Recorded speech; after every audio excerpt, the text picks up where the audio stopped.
reason that some of you tolerate evil people in your life is in some regard, they benefit you. They make you money at work. You're like, well, they're an evil person, but they're a very profitable employee.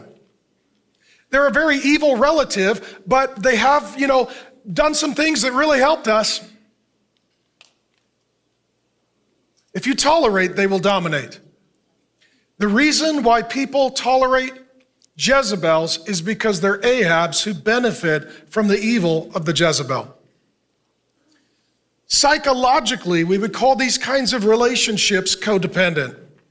The American Psychological Association calls it, quote, the state of being mutually reliant and a dysfunctional relationship pattern in which an individual is psychologically dependent on or controlled by a person with a pathological condition. That's their relationship. Jezebel is demonic. She's pathological. She murders without conscience. She lies without consideration. And Ahab is dependent upon her. They are codependent.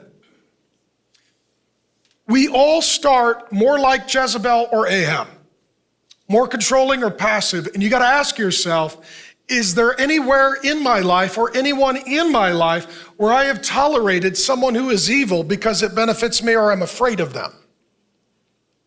Spiritually, we would call this marriage a soul tie. And one Christian commentator says it's, quote, a bond between two individuals, the souls, mind, will, and emotions of individuals knit or joined together. A bond, a joining together of souls for good or evil. One person manipulates and controls the other. That's what's happening. Goes on to say soul ties will cause one person to follow another. In this instance, it's the husband following the wife. A person to fulfill the desires of the other. That is the wife murdering to get the land for the husband. And then also a person to react in anger when the person to whom they are soul tied is attacked. Ahab being told no felt like he was attacked.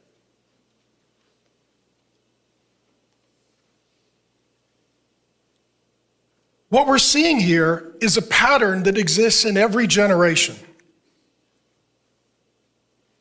And I've said it before, but let me just point out something. Have you ever noticed that these kinds of people meet each other? They always find each other, especially in church. It is so amazing that Ahab and Jezebel met each other because we looked earlier in the series, she was born in a different kingdom, the Sidonian kingdom. They're not even from the same country, Ahab and Jezebel. They're not even from the same culture. They weren't even raised in the same religion. How did they get together?